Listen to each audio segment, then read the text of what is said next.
사람이 생명을 유지하는 데 있어서 가장 근원적이고 강력한 힘을 제공해 주는 것은 무엇일까요? 그것은 바로 사랑입니다. 모든 전자기구는 전원이나 배터리가 연결되어 있어야만 작동이 됩니다. 전원에 연결되어 있지 않거나 배터리가 방전되어 있으면 이 기구는 죽은 것이나 마찬가지입니다. 사람에게 있어서 배터리의 역할을 하는 것은 사랑이라고 할 수 있습니다. 사랑 중에서도 가장 원초적이고 본능에 가까운 사랑이 있습니다. 그것은 바로 자기 자신에 대한 사랑이죠. 자기애가 병적으로 너무 강하면 주변 사람들에게 많은 고통을 주고 자신도 사회에서 따돌림 당하는 원인이 되기도 합니다. 그러나 사람이 살아남고 에너지 넘치는 삶을 살아가기 위해서는 먼저 자기에 대한 사랑이 꼭 필요합니다. 사람들은 자기를 사랑하기 때문에 사랑하는 자기를 편하게 해주고 잘 대접해 주려고 많이 노력하게 됩니다. 먼저 자신을 편히 살게 해주려면 경제적으로 충분한 여유가 있어야 하므로 열심히 일을 하게 됩니다. 이때 사랑하는 자신의 미래의 행복을 위해서 현재의 즐거움은 잠시 포기하고 힘든 삶도 기꺼이 참아낼 수 있게 됩니다. 또한 사랑하는 자신을 남들에게 존중받게 해주려면 좋은 직업이나 높은 직책을 갖는 것이 필요하므로 힘든 공부도 더 열심히 하게 됩니다. 그래서 세상은 점점 발전하고 앞으로 나아갑니다. 그러므로 적당한 자기애는 자신과 사회와 세계를 움직이는 근본적 엔진이 됩니다. 반대로 만약 나 자신을 사랑하지 않는다면 어떻게 될까요? 자신의 미래를 위해서 투자할 의욕이 사라집니다. 그러므로 힘든 것은 하기 싫고 노력도 안 하게 되고 결국 자신을 계속해서 살게 해줄 이유도 찾기 어렵습니다. 이러다가 세상에 대한 실망과 좌절까지 더해지면 결국 삶을 포기하려고 시도할 수도 있습니다.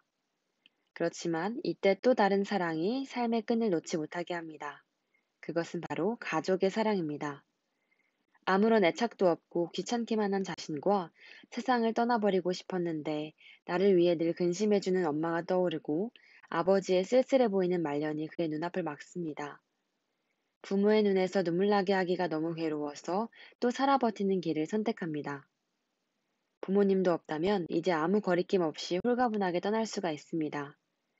그런데 이번에는 사랑하는 배우자와 자녀들이 길을 막습니다. 내가 죽고 난 후 그들의 힘들게 살아가는 모습이 상상이 되어 또 한숨만 쉬고 맙니다. 내가 사랑하는 사람, 나를 사랑하는 사람들이 내 삶을 지탱해주고 다시 노력해보도록 나의 등을 떠밀어주는 것입니다. 우리는 주변의 여러 사람들을 사랑하며 살아갑니다.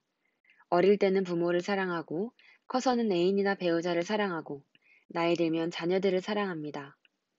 여기에는 친구와 동료들도 중요한 역할을 합니다. 사람은 사랑하고 또 사랑받고 살 때 가장 행복합니다. 사랑할 사람도, 사랑해주는 사람도 없으면 그는 행복한 순간을 찾기가 어려울 것입니다. 살아가는 즐거움도 많이 줄어들 것입니다. 이와 같이 사람은 사랑이 있어야만 살 수 있습니다. 사랑 없이 산다는 것은 우주에서 혼자 사는 것과 별 차이가 없을 것입니다. 사랑 없는 삶은 기대도, 희망도, 의미도 적습니다. 우리는 삶에서 행복하기를 원합니다. 그런데 이 행복은 그 자체가 목표가 되지는 못합니다. 그보다는 목표한 것이 이루어졌을 때 주로 느낄 수 있는 감정이 행복이라 할 수 있습니다. 목표 중에서 최고의 목표는 사랑을 이루는 것이라 할 수 있습니다. 예를 들어서 로또 30억 원을 탈 수 있다면 엄청나게 행복하겠죠? 모든 사람이 이런 꿈을 꿉니다. 그런데 이때 왜 행복한 것일까요? 그것은 바로 그 돈으로 사랑하는 나를 잘 대접해주고, 사랑하는 부모님께 자동차와 집을 사드리고, 사랑하는 배우자와 자녀들에게 좋은 생활과 교육 기회를 줄 수 있게 되어서 행복한 것입니다. 이렇게 원하던 사랑을 이룰 수 있게 되었기 때문에 뛸 듯이 기쁜 것입니다. 사랑은 인간이 가지는 정서 중에서 가장 깊고 핵심적인 위치에 존재하며 인간의 삶에 가장 큰 영향을 미치고 있습니다. 모든 에너지도 여기서 나고 모든 기쁨도 여기서 납니다. 서로 사랑하며 살면 비로소 많은 행복을 느끼고 삶의 가치도 증가할 수 있는 것입니다. 그런데 하나님이 인간을 창조하신 이유도 사랑 때문이라 할 수 있습니다.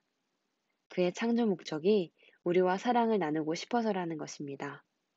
이는 그가 주신 최고의 계명인 십계명이 주로 사랑을 요구하고 있는 것으로도 알 수 있습니다. 특히 십계명 중에서도 가장 핵심인 1, 2계명을 마치면서 나를 사랑하고 내 계명을 지키는 자에게 천대까지 은혜를 베풀겠다고 하십니다.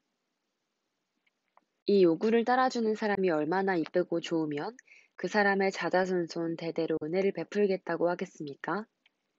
십계명을 내용으로 구분해봐도 그분이 원하는 것이 무엇인지 알 수 있습니다. 1부터 4계명은 하나님을 사랑하라는 뜻이고 5부터 10계명은 이웃을 사랑하라는 뜻입니다. 모두 사랑에 초점을 맞추고 있습니다. 예수님께서도 계명 중에 최고의 계명은 하나님을 사랑하고 이웃을 사랑하는 것이라 하셨습니다. 첫째는 이것이니 내 마음을 다하고 목숨을 다하고 뜻을 다하고 힘을 다하여 주 너의 하나님을 사랑하라 하신 것이요. 둘째는 이것이니 네 이웃을 내 자신과 같이 사랑하라 하신 것이라. 이보다 더 큰 계명이 없느니라. 또한 고린도전서에는 믿음, 소망, 사랑 중에서 그 중에 제일은 사랑이라 했습니다. 그러면 하나님을 어떻게 사랑해야 할까요? 하나님은 그 사랑의 표현으로서 말씀에 순종하는 것을 가장 원하십니다. 요한복음에서는 너희가 나를 사랑하며 나의 계명을 지킬 것이라 하였습니다. 요한 1서에서는 또 사랑은 이것이니 우리가 그 계명을 따라 행하는 것이요 계명은 이것이니 너희가 처음부터 들은 바와 같이 그 가운데서 행하라 하심이라 하였습니다. 우리가 하나님의 말씀을 지키고 또 지키려 노력하는 모습을 볼 때에 하나님은 우리가 그를 사랑하는 것을 확인하게 됩니다. 그러므로 하나님을 사랑하는 것이나 순종하는 것은 모두 같은 뜻입니다. 순종은 사랑의 다른 표현일 뿐이죠. 그러므로 우리는 먼저 하나님을 사랑하고 그의 말씀을 지켜야 합니다. 또한 우리의 이웃까지도 사랑하며 살아야 할 것입니다. 인간이 살아가는 바른 모습은 바로 하나님을 사랑하며 사는 것입니다. 이것은 인간 창조의 근본 목적에 해당하므로 이렇게 살 때에 하나님의 창조 목적에 가장 충실하게 사는 것이 됩니다. 시청해 주셔서 감사합니다.